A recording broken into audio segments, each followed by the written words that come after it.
mano de una persona experta, ¿no? En un tema tan importante que nos acaece, ¿verdad? Nosotros como terapeutas, ¿no? Está como decir a la orden del día porque tenemos mucha frecuencia, ¿eh? De poder atender estos casos, ¿no?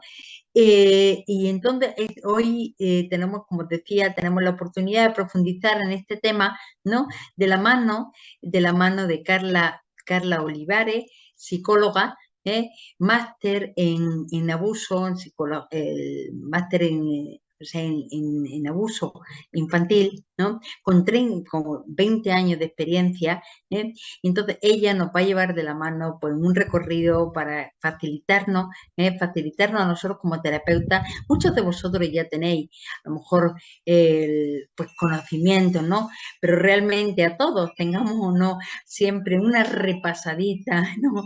Por estos conocimientos tan importantes e importantes para fortalecer nuestra condición, como terapeuta. Pues buenas tardes, Carla. Un orgullo compartir. Sí. Muchísimas gracias, Trina. Saludos a todas, mayoría mujeres, que no es una casualidad que estemos aquí. Eh, Gracias por el espacio y por considerar la importancia de hablar de este tema, teniendo en consideración cuáles son todas las aristas por donde pueden ser puertas de entrada para detectar situaciones de abuso sexual, que las vamos a encontrar de manera muy cotidiana, como bien lo decías. Y principalmente, y quiero abrir con ese tema, de la responsabilidad ética que tenemos todas y todos los que trabajamos, tanto en el ámbito de las humanidades como todas las terapias alternativas, para estar informadas sobre qué hacer cuando detectamos una situación como esta y cómo acompañarles a esas personas de manera más efectiva y más oportuna para poder brindar la mejor respuesta, ¿verdad? Ese es uno de los primeros apuntes que quiero dejar aquí en este espacio. Voy a presentar para comenzar ya a hablar del tema. Para hacerlo más interactivo, yo quisiera que en la medida en que voy compartiendo, si tienen alguna pregunta, me la fuesen haciendo para no hacer tan aburrido el espacio, que solo hable yo, sino que también ustedes puedan ir haciendo preguntas que les van surgiendo en el momento. Una de las cosas con las que, además de compartirles que considero que es un aspecto ético, el que todas las personas que estemos en este ámbito sepamos qué hacer, ¿verdad? Estemos informadas sobre los indicadores del abuso sexual, cómo identificarlos. También saber que una de las cosas más importantes que debemos de asegurar si estamos en cualquiera de los ámbitos de las terapias alternativas, es que siempre es mucho más fácil para la persona que convive con la secuela traumática del abuso sexual, que esté siendo acompañada terapéuticamente por una persona especialista en ese tema, ¿verdad? Ojalá fuera así, que todas las personas pudieran tener acceso a una psicóloga o a un psicólogo que estuviera formado en el tema, que sepa lo que tiene que hacer, que sepa lo que está haciendo para acompañar a ese niño, a esa niña, a esa adolescente o a esa persona adulta sobreviviente de este delito. Y por eso es que quiero compartir algunas de las reflexiones de estudiosos en este tema que nos vienen a dejar como bien colocada la importancia o la relevancia que tiene el que nosotros podamos entender cómo vive ese niño, niña o adolescente la secuela traumática. Porque aquí el punto no es la valoración que yo tengo sobre esa secuela, sino cómo le está impactando en su vida. Por eso es que yo siempre, cuando estoy en un espacio de formación, siempre hago muchísimo énfasis en que nadie puede darle valor a cuánto duele, ¿verdad? A un trauma o a una secuela de una situación, de uno de los vejámenes o violaciones de los derechos humanos más grandes como el abuso sexual. El punto de partida es que nadie debería de ser víctima de abuso sexual, ¿verdad? Eso lo dicen todas las constituciones de los países, porque teniendo en cuenta que un elemento ético también para proceder a acompañar de manera efectiva una de estas situaciones es tener claridad de con qué enfoque estoy trabajando o abordando esta situación. Si lo estamos haciendo, que debería de ser obligatorio desde el enfoque de derechos humanos, el punto de partida tiene que ser que es una persona y que tiene derechos desde que nace, desde que existe tiene derechos.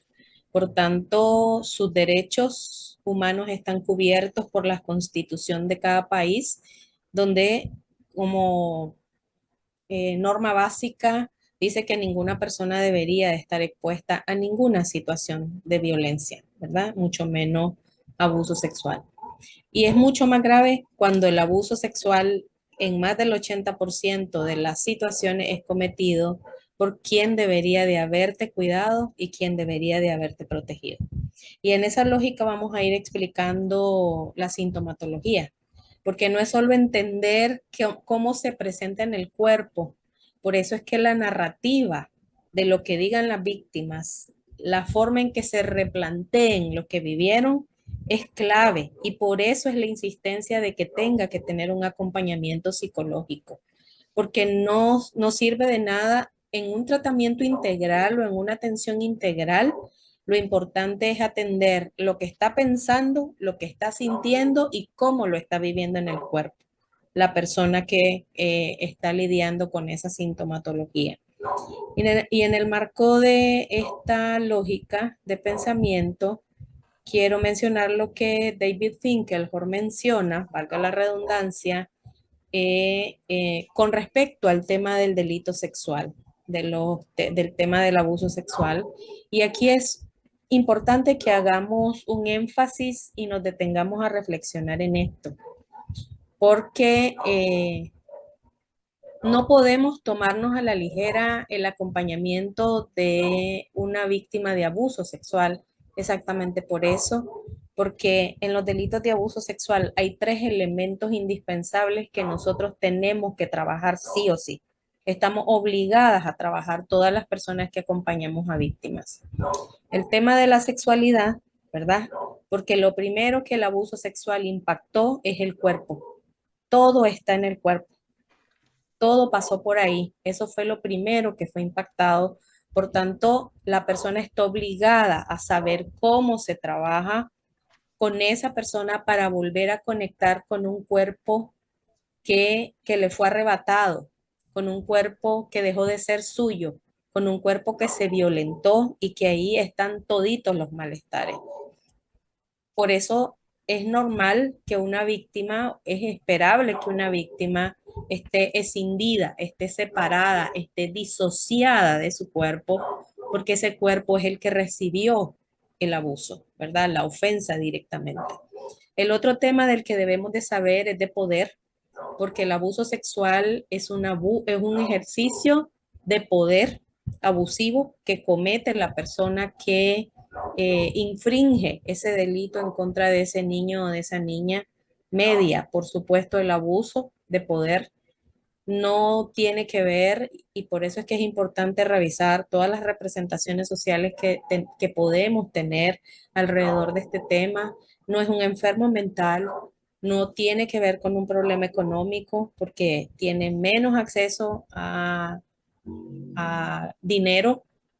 Esta persona puede ser más probable que sea un abusador. Hemos tenido líderes políticos, líderes religiosos, académicos siendo abusadores sexuales, ¿verdad? Si nos vamos a las estadísticas, eso nos indica quiénes son principalmente quienes están abusando a los niños y a las niñas.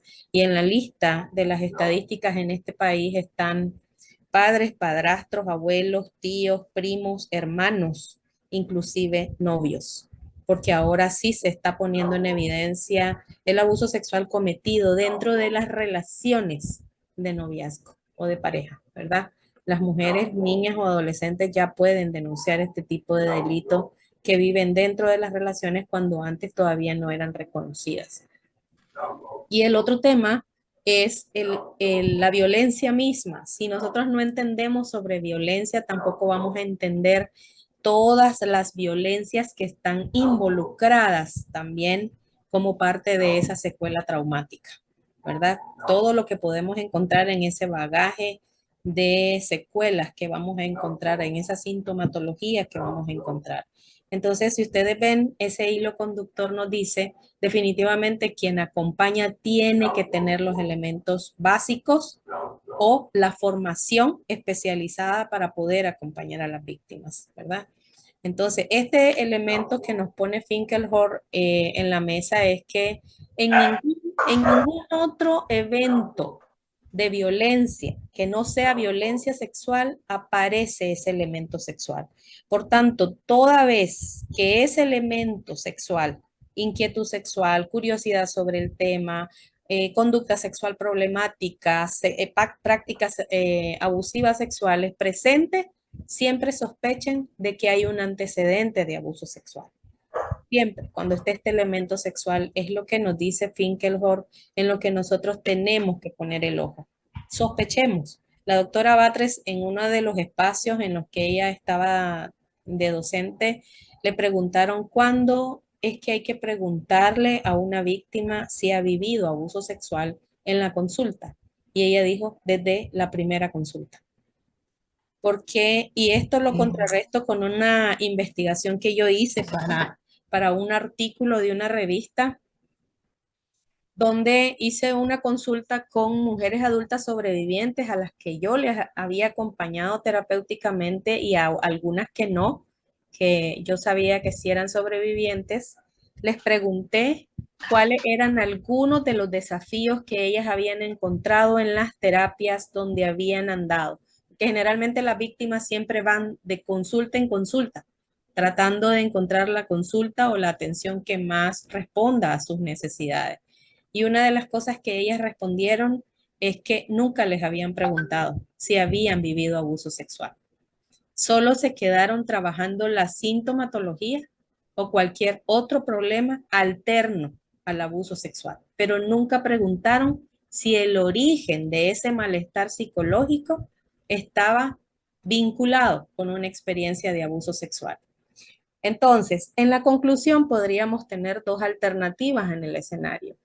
No pregunto, siendo psicóloga, terapeuta que acompaño víctimas, no necesariamente, ¿verdad? Porque puede ser que ellas entren por cualquier puerta de entrada, pueden ser que entren por cualquier motivo de consulta y no necesariamente que lleguen diciendo, porque muchas de ellas no lo reconocen.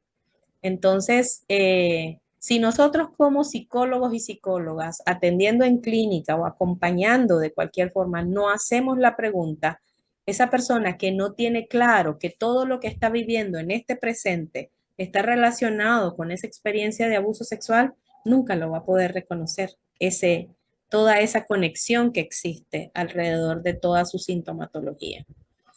Y también traigo a la reflexión este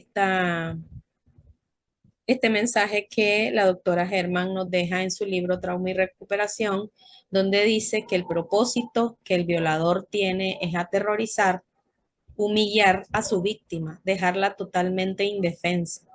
Por lo tanto, ella dice que la naturaleza de la violación está intencionadamente diseñada para producir trauma psicológico. ¿Por qué lo traigo? La intención también es para desmontar uno de los grandes mitos que existe aún hasta en colegas, de que no es tan grave. Y por eso es que de entrada comencé diciendo que no somos quien para ponerle valor al dolor que tiene una víctima. No somos, ni porque seamos las terapeutas, podemos nosotros nombrar cuánto duele o atrevernos a poner un valor a ese malestar psicológico.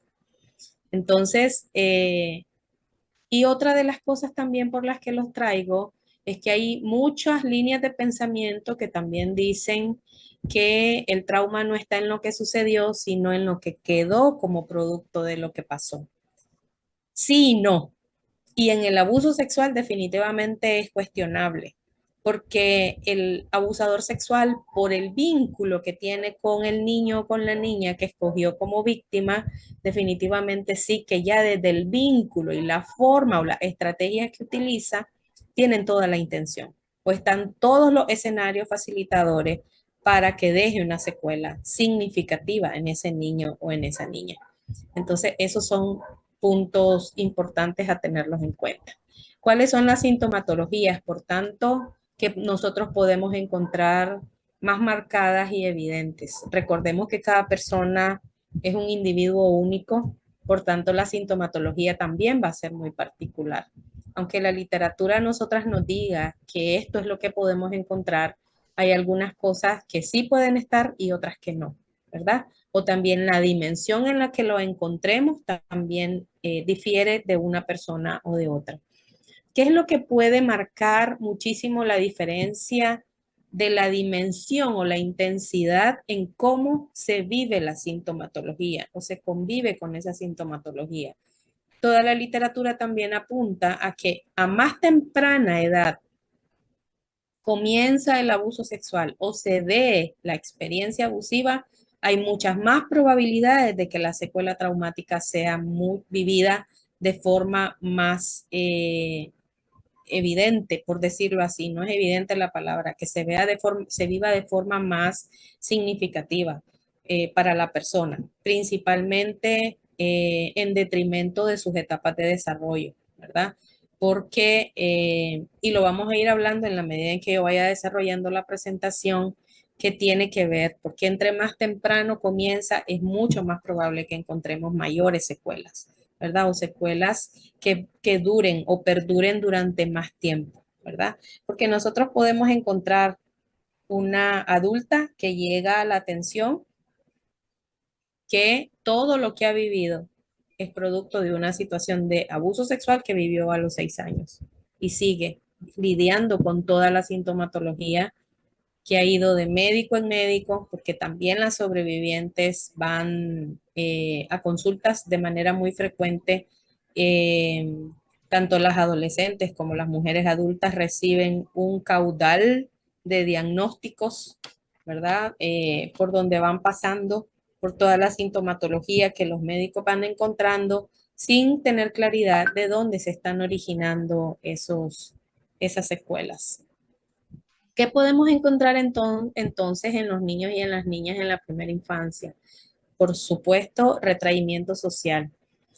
Dos cosas básicas que se desarrollan en las primeras relaciones que establecemos como seres humanos cuando somos niños y niñas con nuestros cuidadores primarios, cuidadores o cuidadoras primarias, es el que esas personas, en dependencia de cómo establezcan los vínculos con nosotros, van a generar un ambiente, un sistema, un contexto de seguridad y confianza.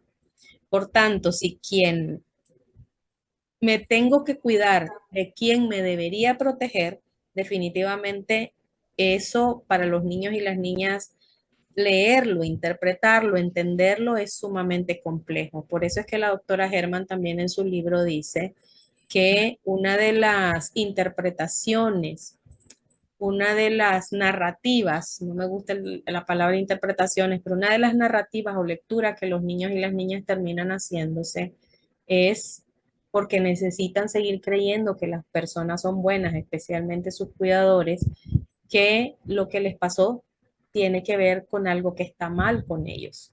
Entonces asumen una culpabilidad que no les toca, pero que es necesaria para poder sobrevivir, porque no se puede ir por el mundo sabiendo que quienes debían haberte cuidado y protegido son quienes te causaron daño. Entonces el niño y la niña necesita seguir entendiendo que algo tuvo que hacer él o ella para merecer lo que le pasó. Vean qué grave que es. Y por eso es que hablo de la necesidad de que ese niño, niña, adolescente esté en terapia, porque se tiene que replantear muchos de los discursos y narrativas a las que llegó a concluir como producto de la violencia vivida. Y estamos hablando no solo del abuso sexual, sino de todas las violencias de las que pudo haber sido víctima también. alteraciones en el nivel de actividad junto con conductas agresivas, ¿verdad? O regresivas, temores inexplicables ante personas o situaciones determinadas. Ojo aquí, porque mucho, por eso, por eso es que mencioné los tres elementos indispensables para trabajar el tema de abuso sexual y en el tema del poder. Una de las cosas que nosotros tenemos que trabajar con la familia de esos niños y de esas niñas son las otras violencias que tiene que ver no solamente con el tema del abuso sexual como tal, ¿verdad? Como, sino también con las actitudes adultistas que las personas tienen con los niños y con las niñas, que eso lo lleva, por supuesto, a pasar por encima de sus necesidades, a no tomar en cuenta sus criterios, a no preguntar qué es lo que el niño necesita, hasta llegar a sentir que tienen el derecho de maltratarle de cualquier forma. Entonces, eso también es un tema a trabajar con la familia porque en la línea continua, ¿verdad? Nosotros tenemos que entender cómo se conectan las violencias para que un niño o una niña se convierta en una persona mucho más vulnerable a vivir otras formas de violencia. Y el maltrato infantil, ¿verdad? El abuso físico, el abuso psicológico son escenarios facilitadores para los abusadores sexuales, para que los abusadores sexuales puedan escoger a los niños y a las niñas como posibles víctimas de ese delito. Cuando el niño y la niña no tiene un buen soporte familiar, una red de apoyo sólida, ¿verdad? Que le proteja, que le cuide, es mucho más probable que la tendencia es mucho más a que él pueda ser escogido como una víctima si tiene un abusador sexual cerca. Entonces, esos son los temas, algunos de los temas que debemos de trabajar con la familia, de los niños y de las niñas también, las otras violencias. Y así, en ese hilo conductor, el maltrato, un escenario para convertir a un niño o una niña en mayor vulnerabilidad o ponerlo, colocarlo en mayor vulnerabilidad de entrar en una situación de abuso sexual. Y por supuesto, el abuso sexual y el maltrato son escenarios que pueden facilitar que un niño, niña, adolescente entre dentro el riesgo de que entre a una situación de explotación sexual o trata es mucho más probable también. Son elementos que la literatura también lo menciona como posibles escenarios. Hay también alteraciones en el ritmo del sueño, por supuesto. Si está alterada mi confianza y mi seguridad en el mundo, ¿quién es el mundo para un niño y una niña en los primeros años de vida? Es su mamá y su papá, su familia de inmediata. Si está amenazado o amenazada en ese entorno, que es el único que conoce, que para él es su mundo, definitivamente toda su energía va a estar concentrada en sobrevivir a la situación que está viviendo. Por lo tanto, vamos a tener alteración en el ritmo del sueño y también en el aprendizaje, ¿verdad? En el nivel académico que el niño esté presentando en el colegio. Interés marcado en temas sexuales, ya lo decíamos con lo que menciona Finkelhor, por supuesto, y este elemento es el que nos tiene que hacer clic, ¿verdad? Este es como un elemento en el que si está presente, nosotros tenemos que presumir y llevar a esta situación a descartar si hubo o puede haber un antecedente de abuso sexual con ese niño y con esa niña.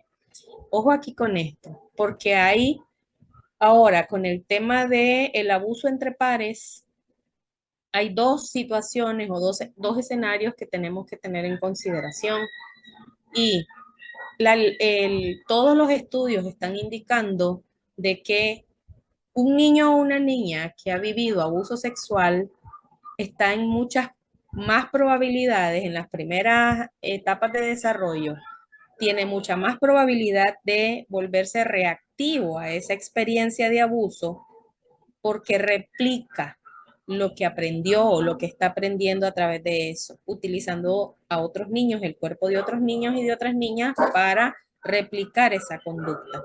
Pero también existe el segundo escenario en el que hay niños y adolescentes, en su mayoría hombres, que aún no habiendo sido víctimas de abuso sexual, están teniendo prácticas abusivas sexuales con otros niños y con otras niñas. ¿Eso qué significa?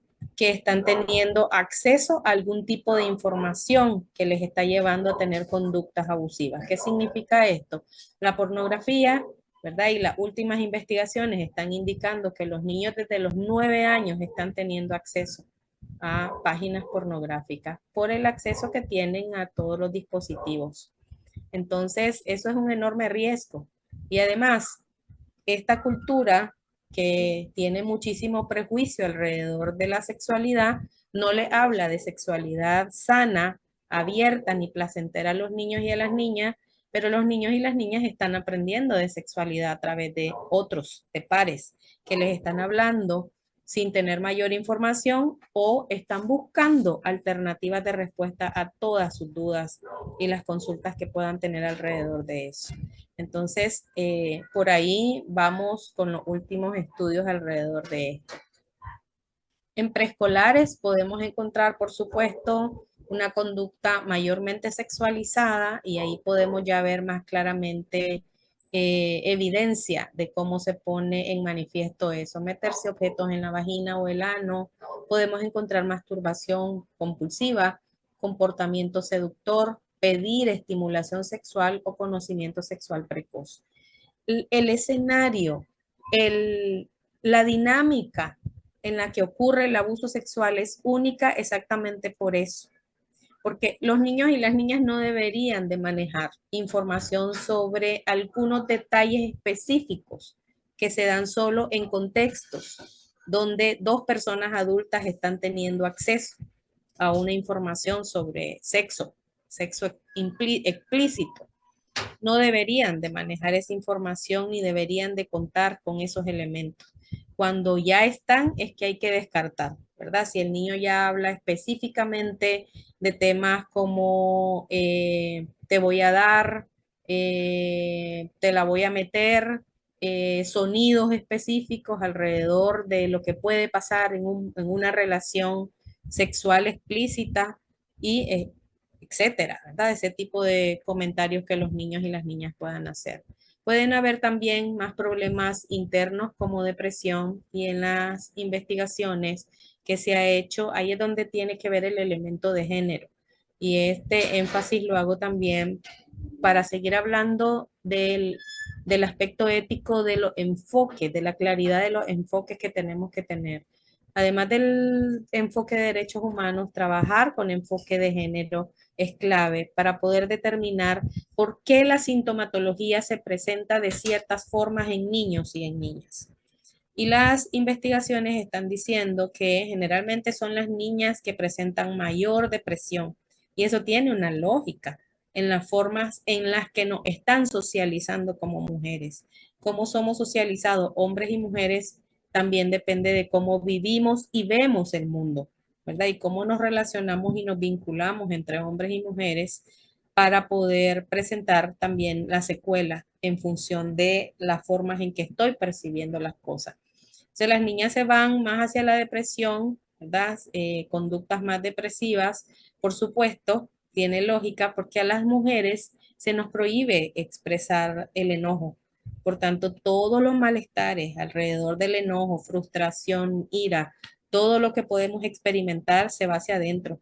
Y no es una casualidad que sean las niñas y adolescentes quienes presenten, por supuesto, mayores conductas de autolesión y tentativas de suicidio, ideación también suicida, porque todo está internalizada, las respuestas son internalizadas. Por el contrario, en los niños se encuentran más conductas ansiosas, ¿verdad? Y mucho más agresivas porque en el hombre hay mucho mayor permiso para expresar la ira.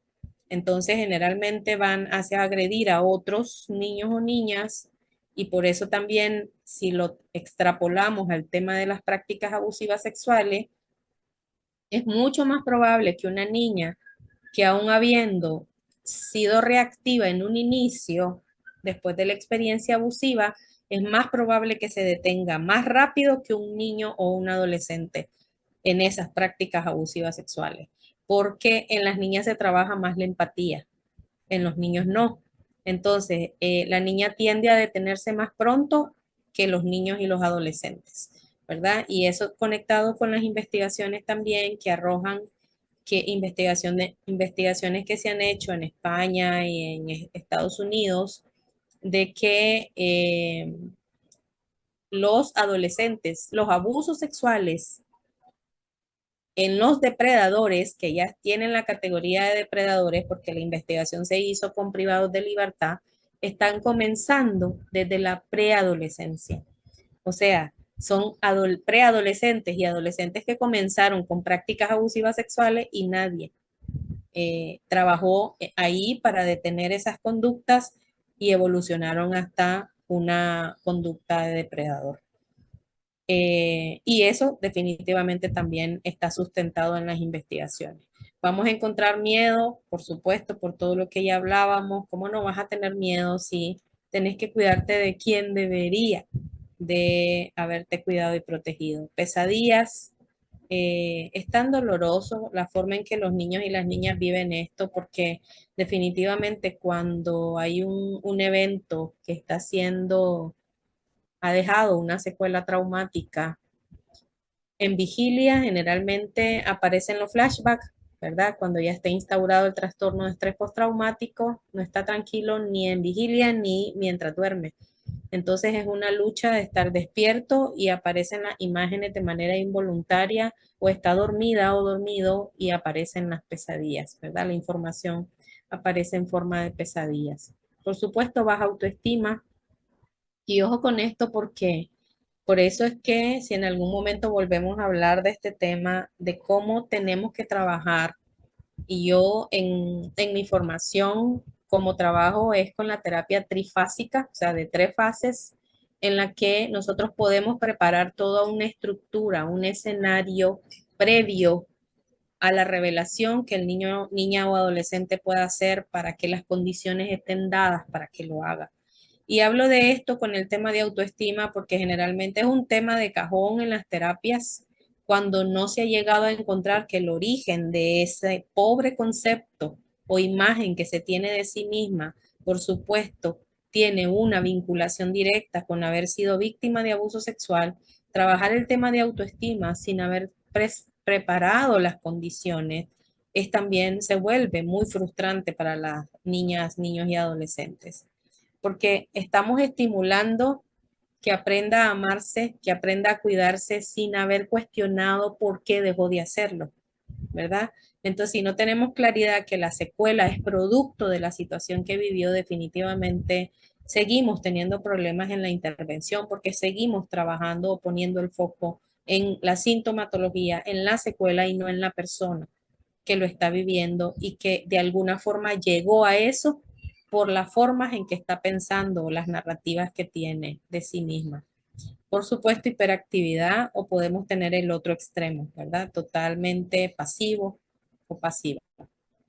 Vamos a encontrar confusión. ¿Cómo puede entender o cómo puede explicarse un niño de 6, 7 años que su papá todas las noches se mete a su cuarto a abusarle sexualmente? ¿De qué forma? ¿Con qué bagaje va a explicar? ¿Con qué palabras se lo va a explicar y lo va a entender? ¿De qué forma? Por supuesto que no lo va a poder hacer, entonces se va a manifestar en sintomatología, porque los niños y las niñas no deberían de haber experimentado sensaciones corporales alrededor de toda la estimulación que pueden hacer los abusadores sexuales, porque como no hay una información, no hay palabras que ponerle a eso, todo se queda en el cuerpo a través de síntomas, a través de la ansiedad que experimenta por estar, por haber sido tocado de una forma en que no debería de haberlo vivido en esa etapa. Por supuesto va a haber culpa. ¿Por qué? La culpa va a ser un tema en la terapia, en todo el proceso terapéutico, porque en la lógica en que lo explica la doctora Herman, también en su libro, y yo voy en esa misma línea de pensamiento, es que de alguna forma la culpa tiene un proceso o ha tenido un proceso adaptativo. al evento traumático, por todo lo que ya les explicaba de inicio. El niño y la niña necesita seguir creyendo que él o ella hizo algo malo para que, por todo lo que pasó, ¿verdad? Para merecer lo que le pasó. Porque dejar en manos, sentirse víctima totalmente, haber dicho yo no hice nada para protegerme o no pude evitar que me abusaran sexualmente es mucho más doloroso que asumir que algo tuve que haber hecho para, para merecer lo que me hicieron. Esto es bien complejo para poderlo entender, pero es parte de por qué la culpa es un tema complejo a trabajar en todo el proceso de recuperación. Problemas emocionales y de conducta. Además, antes, para cerrar el tema de la culpa, es también una constante que le está oyendo al abusador. El abusador siempre le está reforzando que lo que le está pasando le está sucediendo porque hay otros niños. Todos los papás lo hacen con sus hijos, todos los abuelitos lo hacen con sus nietas, los hermanos lo hacen con sus hermanas. Entonces es normal. ¿Cómo va a cuestionar un niño a su papá? ¿Cómo va a cuestionar a una persona referente? ¿En qué posición se pone ese niño para poder cuestionar eso como una absoluta verdad? Entonces, y también hacerle sentir que parte de lo que le está sucediendo es porque a él le gusta, a él le gustaba o a ella le gustaba antes y porque de su silencio y de que ella no siga diciendo no, depende la seguridad del resto de su familia. Imagínense la carga enormemente pesada que el abusador dentro de sus estrategias deposita en ese niño y en esa niña. Problemas emocionales y de conducta, que es lo esperable. O sea, ¿cómo puede un niño o una niña viviendo eso, utilizando toda su energía para poder lidiar con esta situación? El abuso se vuelve el centro de su vida, está en el colegio pensando que cuando llegue a la casa lo van a seguir abusando. O si está sucediendo en el colegio, en la casa está pensando que el día siguiente va a ir y se va a encontrar con su abusador, ¿verdad? Entonces, esa energía que está ahí, por supuesto, está de alguna forma va a emerger y por supuesto lo va a hacer a través de la conducta, ¿verdad? Lo podemos ver. Por eso es que yo siempre digo en el trabajo de prevención que yo hago, los niños y las niñas siempre revelan. Puede ser que lo digan directamente o la mayoría del tiempo puede ser que no, pero siempre lo están diciendo a través de síntomas. Entonces, ¿cuál es la obligación que tenemos las personas adultas? Es saber cómo se expresa la sintomatología o la secuela traumática del abuso sexual para poderlo identificar. Esa es nuestra responsabilidad como adultos y como adultas. Porque si yo como persona adulta no le he puesto nombre, no le he dado información de prevención de abuso sexual al niño y a la niña, ¿cómo pretendo esperar que nombre lo que le está sucediendo? Cuando el abusador sexual también a la par le está diciendo que eso es normal.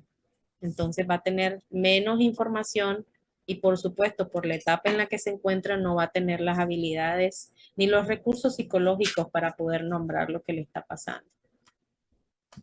Hay también puntuaciones en depresión, trastornos somáticos y del sueño, agresividad, hiperactividad y problemas sexuales.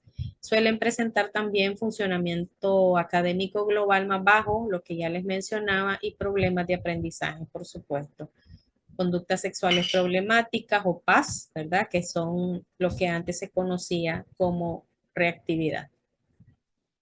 Están también las conductas sexuales como la masturbación excesiva o preocupación sexual, exhibicionismo, ¿verdad? O agresión sexual.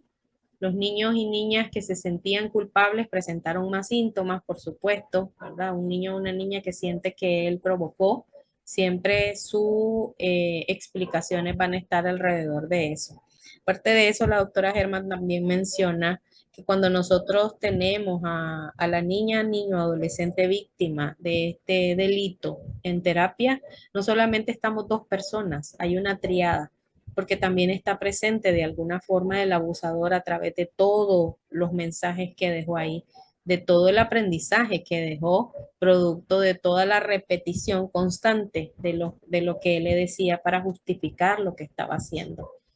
Por eso es que la narrativa, la terapia narrativa es obligatoria y tienen los niños, niñas y adolescentes que estar en terapia para poder lidiar con esa sintomatología y es lo que va a procurar también que la sintomatología disminuya, porque a nivel cognitivo tiene que entender cómo pasó o replantearse cómo pasó para que el cuerpo también responda a eso, con todo y además con todo el trabajo corporal que hay que hacer en la tercera fase.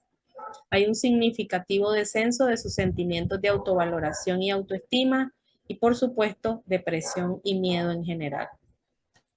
En los adolescentes podemos encontrar, por supuesto, baja autoestima, depresión o retraimiento social, trastornos somáticos, conductas antisociales, comportamiento sexual precoz.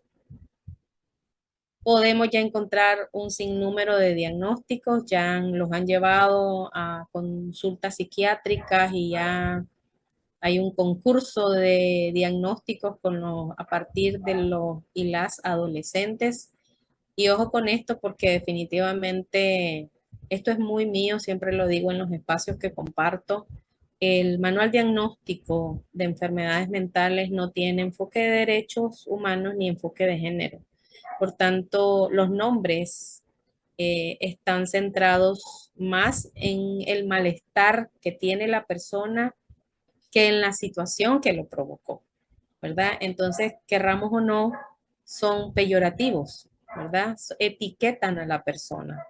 Entonces, de ahí que nosotros, si estamos entrenadas, si tenemos ojos entrenados, si hemos tenido formación en este tema, tenemos que ser muy compasivos cuando encontremos adolescentes con este tipo de diagnóstico, principalmente cuando ya empiezan a aparecer el diagnóstico límite de trastorno límite de personalidad, por ejemplo, entre otros que podemos encontrar, que definitivamente no es una casualidad que muy pocas personas quieren atender a adolescentes, ¿verdad?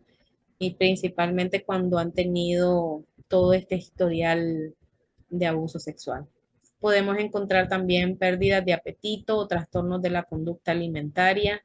Podemos encontrar estados disociativos. O sea, cómo sobrevive una persona que está lidiando con un abuso sexual, con una persona que le amenaza constantemente, que está dentro de su familia y que constantemente está siendo revictimizada, porque aunque el abuso se haya detenido, si este abusador sigue dentro de la familia, el niño, niña o adolescente sigue viviendo o reexperimentando toda la sensación de victimización. Y por eso es importante entender cómo se expresa la disociación. Toda la literatura, el recorrido que ha venido teniendo alrededor de la disociación es que es una respuesta adaptativa al trauma, pero también se ha vuelto una situación compleja porque es un mecanismo que el cerebro activa para proteger al niño y a la niña de ese dolor tan profundo y lo separa de esa realidad. La información está ahí en el cerebro, no agrupada donde debería de estar, ¿verdad? No engavetada donde debería de encontrarse. Por decirlo así, está en stand-by, pero está ahí. Por eso es que aparece de manera disruptiva a través de los flashbacks o las sensaciones corporales o los olores que podamos experimentar sin tener claridad de por qué están ahí. Y cuando una vez que el cerebro active ese mecanismo de separarse de la realidad, de escindirse de esa realidad tan dolorosa, ya es un camino que el cerebro aprendió a conocer desde la primera. Por tanto, todo evento que cause un estrés a ese nivel va a hacer que el niño o la niña o adolescente se separe de esa realidad, se disocie. Entonces, por tanto, termina siendo muy complejo de tratar, ¿verdad? Entonces, aunque inicia como un proceso adaptativo, se puede volver un problema complejo dentro de la secuela traumática, incluso hasta poder llegar a desarrollar el diagnóstico de personalidad, eh, de identidad disociativa, ¿verdad? Trastorno de identidad disociativa, el TID, que antes se conocía como personalidad múltiple. Podemos encontrar también en los adolescentes ya el diagnóstico de trastorno de estrés postraumático con toda la sintomatología del trastorno de estrés postraumático complejo, ¿verdad? Que ya propone la doctora Herman, aunque todavía no se ha reconocido dentro del manual. Yo creo que ya actualmente el CIE-10 o el CIE-11 lo reconoce. No me acuerdo si vamos por el 10 o el 11, pero la última versión ya reconoce la sintomatología que propone la doctora Judith Herman. Hay, por supuesto, un rechazo al cuerpo, el cuerpo que recibió el abuso directamente, la ofensa, se vuelve el peor enemigo.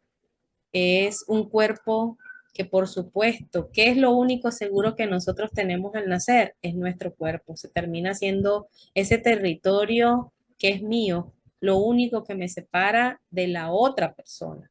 Cuando es invadido de esa forma, definitivamente esos límites se pierden. Entonces el cuerpo se vuelve una enorme amenaza. Entonces hay muchísimos problemas con las formas en que se convive con el cuerpo. Y eso se puede manifestar a través de muchos síntomas, ¿verdad? Podemos encontrar hostilidad y agresividad, mayor riesgo de victimización, por supuesto, porque si no han sido adolescentes atendidas, ¿verdad? Ni se les ha puesto nombre a lo que provocó toda esa sintomatología, por supuesto, están en muy alta condición de vulnerabilidad para volver a entrar en otras situaciones de abuso. También tienen mayores probabilidades, según la literatura, de presentar síntomas psicóticos o esquizoides y la conducta antisocial, ¿verdad? Por supuesto, a través de que va a ser canalizada toda la ira que está ahí por haber sido traicionados de esa forma. Vamos a encontrar ansiedad, baja autoestima, sentimientos de estigmatización, por supuesto, se sienten muy diferentes a las otras personas. Generalmente cuando trabajamos el tema del cuerpo con las víctimas, hay muchísima sensación de sentirse cosa, ¿verdad? Una cosa o un animal, pero no sentirse persona. Esa es la sensación que pueden experimentar muchas víctimas. Claro, porque haber sido explotada sexualmente, ¿verdad? No hablo del delito de explotación sexual, sino que el abusador sexual lo que hace con su cuerpo es explotar el cuerpo sexualmente para su propia satisfacción. Por supuesto, hay una sexualización temprana que no debería de haber sido despertada a esa edad y podemos encontrar embarazos producto de esa violación, ¿verdad? Que es cometida. ¿Cuáles son los efectos a largo plazo?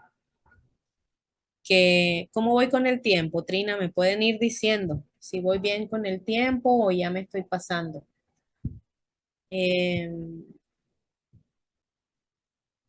Van der Kuel, en su libro nos expresa que el trauma produce verdaderos cambios fisiológicos, incluyendo el recalibrado de la alarma del sistema cerebral, un aumento en la actividad de las hormonas del estrés y alteraciones en el sistema que distingue la información relevante de la irrelevante. Sabemos que los comportamientos de las personas traumatizadas no es el resultado de ningún defecto moral, ni de una falta de fuerza de voluntad, ni de su mal carácter. Es causado por cambios reales en el cerebro. Ya hay exámenes como la resonancia magnética que puede dejar en evidencia que además del daño psicológico, emocional, hay daño físico en el cerebro, producto de todo lo que el niño, niña o adolescente ha vivido a partir del abuso sexual. Y por eso es que la insistencia siempre de que la persona que atiende esté especializada para poder demostrar en todos los ámbitos donde sea necesario el impacto del daño en ese niño y en esa niña, porque al final de cuentas nos volvemos la voz de ellos y de ellas, inclusive hasta dentro de la familia. Una familia que no tiene las condiciones ni está preparada para creer en ese niño y en esa niña. Familias en su mayoría muy patriarcales, adultistas también, donde el niño y la niña es casi un adorno, ¿verdad? Por tanto, lo que tiene que decir no es importante, no es relevante para la familia. Y hablo de familias patriarcales porque terminan creyéndole al abusador más que a la víctima, ¿verdad? Y es por eso que es importante que la persona esté entrenada en el tema de género para ver esa mirada y no culpabilizar a las familias, porque el único responsable del abuso cometido es el abusador sexual. Las familias se vuelven negligentes cuando una vez que saben y no toman las medidas para proteger al niño y a la niña. Pero el único responsable del abuso sexual es quien lo cometió. Entonces podemos encontrar a mediano y a largo plazo en la conducta negativismo, suicidio, ¿verdad? Tentativas de suicidio, abuso de sustancias, actividad sexual indiscriminada, cortes, ¿verdad? Autolesiones. Y esto también tiene una respuesta adaptativa al trauma, pero también tiene una enorme dialéctica, por decirlo así. O sea, es como una situación en la que debemos poner atención. Y es que la herida física se vuelve un distractor para ese dolor emocional que no está colocado en ninguna parte del cuerpo. Por tanto, si el niño, la niña o la adolescente, porque son mujeres la mayoría que lo practican, se dio cuenta de que esa sensación de cortarse dejó de doler el alma, va a seguir recurriendo a eso. Las autolesiones son altamente adictivas porque estimulan los opioides. Es como una dosis de droga después del corte, como dejar al niño, a la adolescente y a la niña con una sensación de tranquilidad y de paz, porque estimula los opioides. Y eso es gravísimo, porque además de ser adictivo, se puede colectivizar rapidísimo. O sea, si esa niña o esa adolescente le comenta a otra niña que se está sintiendo mal, que ella para sentirse bien se corta, esta niña va a experimentarlo y por supuesto a nivel cerebral eso se vuelve una respuesta muy adictiva. El cerebro se va a ir por ahí siempre. Los desórdenes alimenticios, ya lo hablábamos, pero también el riesgo de entrar en situaciones de explotación sexual comercial y principalmente trata. En los tipos emocionales podemos encontrar con mayor fuerza culpa, vergüenza, depresiones severas, disgusto con el cuerpo, enojo con la madre. Y este tema es otro tema que hay que trabajar con muchísima relevancia en la terapia porque no es una casualidad que la molestia sea más con las madres que con los abusadores. A veces eso tiene una explicación y es importante entender por qué la víctima está más enojada con la mamá que debía de haberlo cuidado, que debía de haberse dado cuenta. Y esto también tiene una connotación de género y una connotación en todo el discurso que tenemos alrededor del rol que debería de tener la madre en la crianza de los hijos y de las hijas. Ambivalencia con el ofensor, ¿verdad? Con todo este discurso que el ofensor ha hecho de normalizar todo lo que está, el delito que está cometiendo, por supuesto, dentro de sus estrategias fue haberse vuelto una persona muy cercana al niño y a la niña también, con la intención de abusar, pero se volvió una persona cercana. Entonces esa ambivalencia también es esperable, pero a ojos no entrenados, que aparezca una ambivalencia en la terapia, si alguien no entiende por qué está apareciendo, ser, puede hacer intervenciones iatrogénicas con los niños y con las niñas. Disociación, lagunas en la memoria, crisis paralizantes frecuentes, pesadillas traumáticas, sensación de impotencia psicológica, dificultad para decir no, por supuesto. Sus no importaron. El abusador, aunque el niño o la niña dijo, no me gusta este juego, no quiero hacer más esto, a través de sus conductas pudo haber mostrado su rechazo a lo que estaba sucediendo y al abusador no le importó. Por tanto, aprende, entiende que lo que él siente o ella o él siente o piensa no le importa al abusador. Fobias, iras.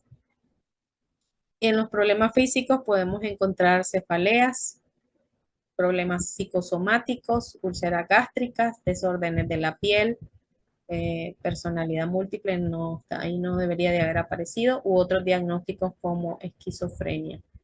En los relacionales, baja autoestima, terror a relaciones sexuales o a intimidad afectiva, desconfianza, dudas sobre su identidad, que no significa homosexualidad, y esto es importante aclararlo, porque por las etapas claves en las que sucedió el abuso, por supuesto, tuvo que haber generado confusión alrededor de quién soy, qué es lo que me gusta. Cuando querramos o no, el abusador sexual también hizo una iniciación en el tema de la sexualidad. Relaciones conflictivas, problemas con la sexualidad, confianza indiscriminada. Hasta ahí es lo que podemos encontrar eh, como secuela psicológica de este trauma. No sé si hay preguntas, comentarios.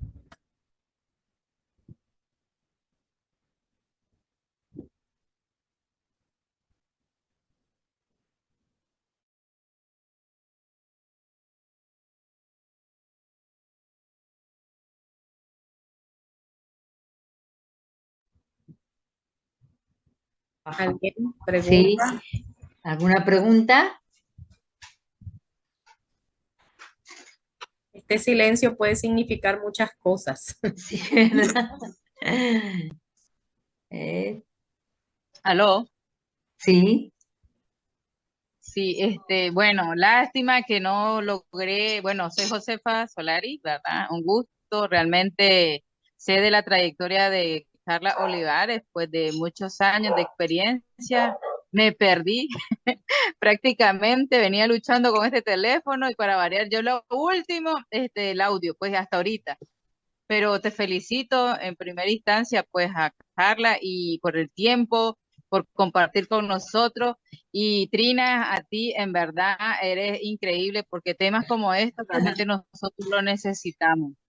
Este, Me imagino que van a grabar. Tenía tantas dudas, tantas inquietudes, pero en verdad pues no logré al inicio, pero sí lo que logré poco escuchar, pues realmente muy interesante, cosas que algunas cosas no la manejaba, ¿verdad? Y que no sea la primera vez. Realmente creo que hay que promover más temas de esto porque cada vez más se están viendo y se están visualizando y a veces nosotros yo soy psicóloga, no tenemos la suficiente herramienta.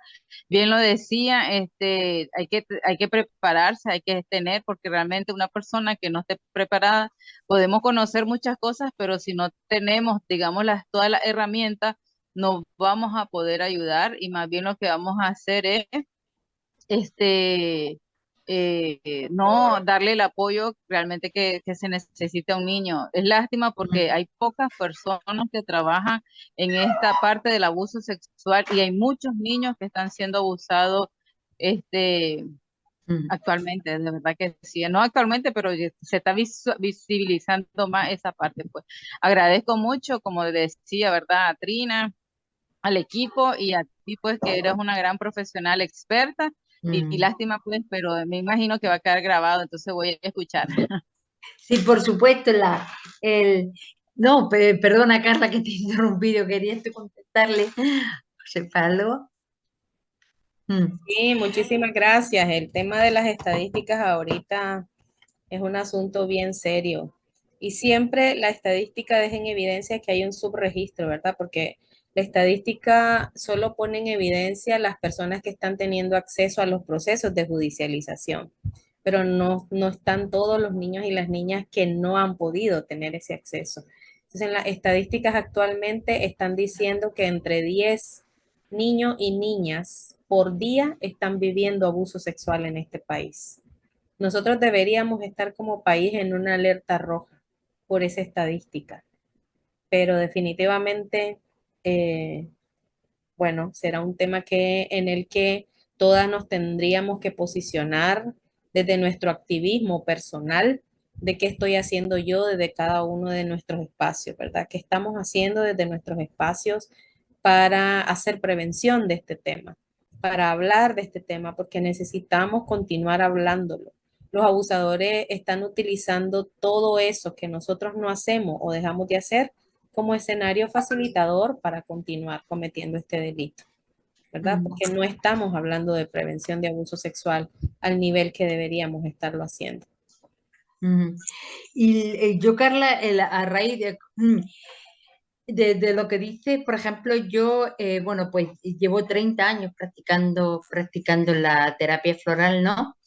Y realmente he tenido la oportunidad algunas veces, porque cuando yo te digo sinceramente como terapeuta, cuando a mí empecé a practicar la terapia y se me presentaron algunos casos de abuso sexual, tanto en niños como en adultos, ¿no? Realmente yo no, o sea, mi preparación académica es totalmente, no es psicológica, ¿no? Entonces o sea, la sensación de verme perdida, bueno, y ahora que esto como, y además la sensación de que no estaba gestionando, ayudando a la persona, ¿no? Y entonces yo creo que luego te he tenido durante, ya te digo, estos 20 años de experiencia, he tenido la oportunidad de trabajar en equipo, porque en el momento que he visto realmente referir la necesidad de referir el caso, lo primero que he hecho, con lo cual también muchas veces he tenido la oportunidad de trabajar en equipo. Es decir, a lo mejor el psicólogo o la persona a la que yo le refería no conocía la En la medida en que voy compartiendo, si tienen alguna pregunta, me la fuesen haciendo para no hacer tan aburrido el espacio, que solo hable yo, sino que también ustedes puedan ir haciendo preguntas que les van surgiendo en el momento. Una de las cosas con las que, además de compartirles que considero que es un aspecto ético, el que todas las personas que estemos en este ámbito sepamos qué hacer, ¿verdad? Estemos informadas sobre los indicadores del abuso sexual, cómo identificarlos. También saber que una de las cosas más importantes que debemos de asegurar si estamos en cualquiera de los ámbitos de las terapias alternativas, es que siempre es mucho más fácil para la persona que convive con la secuela traumática del abuso sexual que esté siendo acompañada terapéuticamente por una persona especialista en ese tema, ¿verdad? Ojalá fuera así, que todas las personas pudieran tener acceso a una psicóloga o a un psicólogo que estuviera formado en el tema, que sepa lo que tiene que hacer, que sepa lo que está haciendo para acompañar a ese niño, a esa niña, a esa adolescente o a esa persona adulta sobreviviente de este delito. Y por eso es que quiero compartir algunas de las reflexiones. ayudar al niño en concreto. No. Que la estadística solo pone en evidencia las personas que están teniendo acceso a los procesos de judicialización, pero no están todos los niños y las niñas que no han podido tener ese acceso. Entonces, en las estadísticas actualmente están diciendo que entre 10 niños y niñas por día están viviendo abuso sexual en este país. Nosotros deberíamos estar como país en una alerta roja por esa estadística, pero definitivamente, eh, bueno, será un tema en el que todas nos tendríamos que posicionar desde nuestro activismo personal, de qué estoy haciendo yo desde cada uno de nuestros espacios, ¿verdad? ¿Qué estamos haciendo desde nuestros espacios para hacer prevención de este tema, para hablar de este tema, porque necesitamos continuar hablándolo? Los abusadores están utilizando todo eso que nosotros no hacemos o dejamos de hacer como escenario facilitador para continuar cometiendo este delito, ¿verdad? Porque no estamos hablando de prevención de abuso sexual al nivel que deberíamos estarlo haciendo. Y yo, Carla, a raíz de lo que dice, por ejemplo, yo, bueno, pues llevo 30 años practicando la terapia floral, ¿no? Y realmente he tenido la oportunidad algunas veces, porque cuando yo te digo sinceramente como terapeuta, cuando a mí empecé a practicar la terapia y se me presentaron algunos casos de abuso sexual, tanto en niños como en adultos, ¿no? Realmente yo no, o sea, mi preparación académica es totalmente, no es psicológica, ¿no? Entonces o sea, la sensación de verme perdida, bueno, y ahora que esto como, y además la sensación de que no estaba gestionando, ayudando a la persona, ¿no? Y entonces yo creo que luego he tenido durante, ya te digo, estos 20 años de experiencia, he tenido la oportunidad de trabajar en equipo, porque en el momento que he visto realmente referir la necesidad de referir el caso, lo primero que he hecho, con lo cual también muchas veces he tenido la oportunidad de trabajar en equipo. Es decir, a lo mejor el psicólogo o la persona a la que yo le refería no conocía la terapia floral. Entonces yo lo que he hecho ha sido trabajar en equipo. ¿Eh? Es decir, ok, ella, por ejemplo, en función de la sintomatología, me ha definido una serie de cosas que yo he podido traducir en flores, con lo cual ahí ha sido maravilloso, porque hemos trabajado en equipo, ¿no? Sería lo ideal, Trina. Eso sería Así es. el acompañamiento ideal. Ah, sí, porque yo te digo, en esta red, por ejemplo, hay muchas personas capacitadas con una preparación académica es, específica, o sea, para en estos casos, ¿no? O sea, psicológica y poderlo llevar. Pero también, o sea, somos algunos terapeutas que a lo mejor no tenemos esa formación, ¿no? Entonces yo siempre animo a la gente, a los terapeutas, a aprender a trabajar en equipo. Cuando si tú realmente lo que quieres es un tratamiento integral de la persona, si tú realmente no tienes la capacidad o la habilidad para darle ese tratamiento integral, refiérelo, ¿eh? Psicólogo, médico, es decir, la persona con una preparación académica específica, ¿no? Entonces es muy importante. ¿Eh? Yo, pues, Carla, quería ahora, por ejemplo, no, mira, a ver, espérate, ponmela pequeña, por favor. Así. Es que os he hecho una presentación de flores, con lo de las flores, quiero hacer un poco de síntesis efectivamente en todo el proceso que nos ha detallado pues magníficamente, de forma excelente Carla. Yo quería hacer un poco, pues, cómo la terapia floral, y eso que estaba preguntando Ana, cómo la terapia floral nos puede apoyar, ¿no? Pues nos puede apoyar en este procesamiento de la experiencia traumática, que es importantísimo, el procesamiento de la experiencia traumática, o sea, es decir, ayudar a la persona a digerir y procesar o sea, este hecho traumático es muy importante.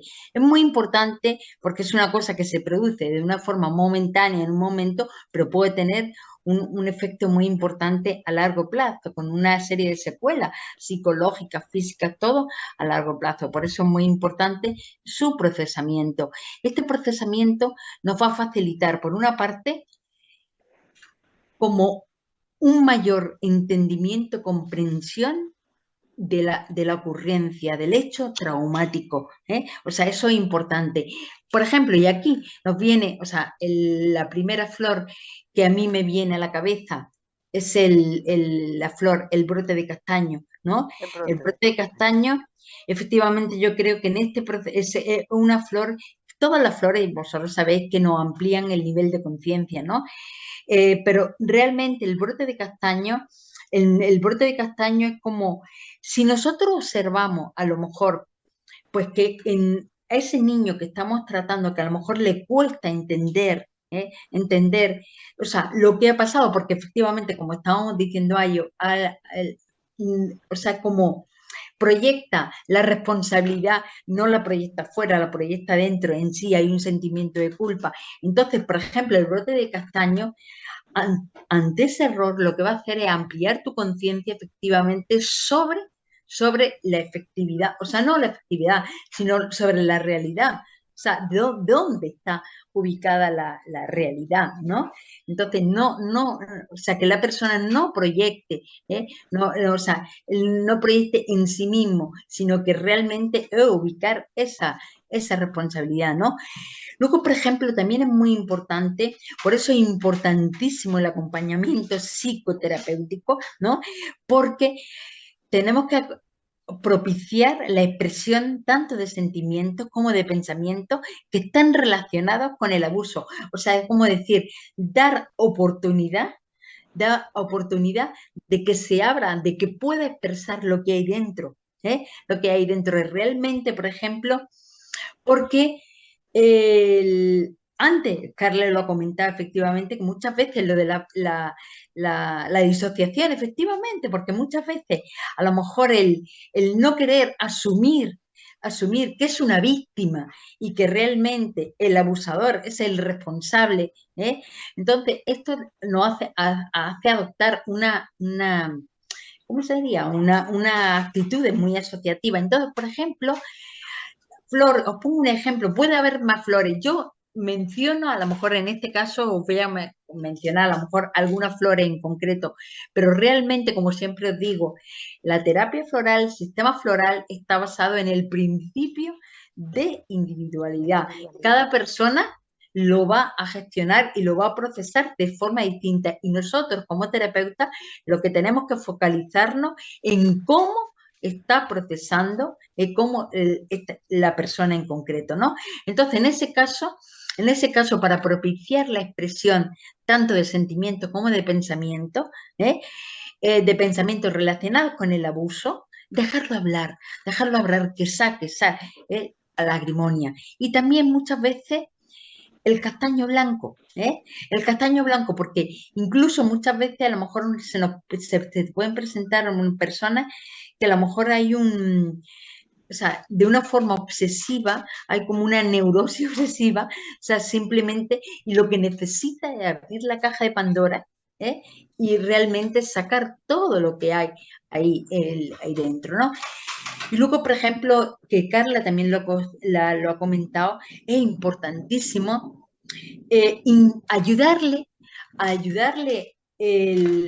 este niño, a esta niña, a este adolescente, a deconstruir los mitos y las creencias que se han construido en base al abuso, que eso a lo mejor no es que le quiten importancia, pero realmente es como decía antes, o sea, es el proyectar a lo mejor esas responsabilidades sobre sí mismo, ¿no? Entonces, es importante porque aquí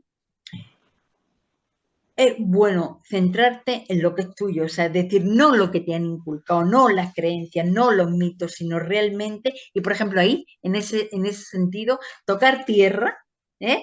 Tocar tierra y ver la dureza de la realidad, ¿no? O sea, es decir, significar, simbolizar, ¿eh? Ese hecho, clematis, ¿eh? Clematis. Y luego, por ejemplo, también además de clematis, igual para comprender el caso, por ejemplo, el brote de castaño, ¿no? Como decía, es decir, es importantísimo que la persona comparta lo que piensa y lo que siente, lo que le ha proporcionado lo que es esta experiencia. Es decir, luego también ubicar correctamente la responsabilidad del abuso. Ubicarlo exactamente en la persona que lo comete. Y luego, por ejemplo, también muchas veces como con ayuda, efectivamente, es como ayudarle y que la persona es como que conecte con la necesidad de adoptar esa estrategia, si puede ser psicología, si puede ser, ¿qué te digo yo? O sea, cualquier estrategia que él vea que necesita recursos para llevar a cabo, o sea, decir, para experimentar este proceso, este proceso, ¿no? Este proceso, porque, y luego, por ejemplo, también es como, porque muchas veces cuando un adulto abusa de un menor, ¿no? Hay muchas veces como mantenerlo en secreto, o sea, esto en secreto, ¿eh? Entonces, quieras que no es para el abusador es su mecanismo de control, ¿no? Pero es importante ayudar al niño a ver realmente cuál es el significado de ese secreto, que es un mecanismo de defensa de su propio abusador, con lo cual no hay secreto, ¿sabe? Es significar realmente o sea, el secreto, ¿no?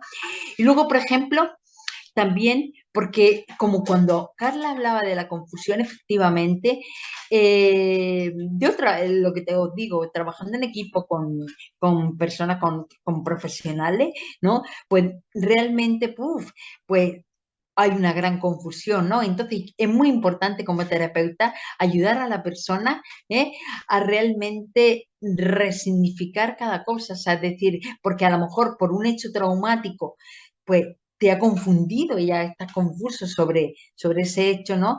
Entonces, reconocer su cuerpo, reconocer que su cuerpo le pertenece, que no es de nadie más y que el abusador como ha dispuesto o ha manipulado un cuerpo que no es suyo. ¿Eh? ¿Pero por qué? Porque anula tu voluntad, ¿sabes? Aquí, sí. Entonces, voy a ver aquí. Y entonces, en el procesamiento, lo que nosotros le vamos a dar opción, opción a la persona abusada de reflexionar sobre sus propios derechos. Es decir, sentirse una persona que tiene unos derechos y que esos derechos deben ser inviolables, o sea, se deben respetar, ¿no? Y luego, ¿cuáles son esas bases de seguridad y confianza? ¿Para qué? De seguridad y confianza en los recursos que él adopte, que van en psicología se dice lo de que es la alianza terapéutica, que es la conexión con el terapeuta, ¿no? Entonces que ahí se establezca una alianza terapéutica, ¿no? Entonces, por ejemplo, es importante que el niño, la niña abusada, ¿ah? Aprenda dentro del grupo a que sus sentimientos tienen un valor, que su voz es escuchada, que, la gente tiene en cuenta sus opiniones, porque es cierto que muchas veces como el hecho de que uno haya abusado de tu cuerpo, ¿no? Es como yo he tenido casos de, por ejemplo, gente, o sea, ¿cómo te diría? Una autoestima, machacar su autoestima de tal forma, ¿no? Pues que incluso, por ejemplo, yo me acuerdo una niña de 15 años que había sido abusada por el abuelo desde los 8 años, ¿no? Pues esta niña llegó con los 14 años, 15 años a una autoestima, un desmerecimiento que la llevó a la prostitución, ¿sabes? O sea, realmente porque no tuvo apoyo, ¿eh? No tuvo apoyo y simplemente cuando esta niña a través de unas personas la ponen en contacto, entonces ahí esas personas dicen esto es necesario que lo lleven y tal, y entonces conseguirle efectivamente el apoyo del terapéutico, ¿no? Pero realmente, por ejemplo, también este procesamiento, lo que es importante es fortalecer lo que hablaba antes, Carla, la identidad, porque muchas veces, o sea, puede haber una pérdida de identidad, o sea, puede haber una pérdida de identidad de los derechos, la sensación de identidad, ¿no? Y luego, por ejemplo, es importante fortalecer, o sea, dentro de las relaciones interpersonales, ¿no? Es decir, verse dentro, o sea, que puede mantener o puede tener buenas relaciones interpersonales, ¿sabes? Entonces, por ejemplo, como decía antes, cuando en la primera que he dicho, aprender que sus derechos, que sus sentimientos son validados, aquí es muy importante para sentirte merecedor el alerce, el arche, ¿no? Pero también, por ejemplo, fijaros en todos los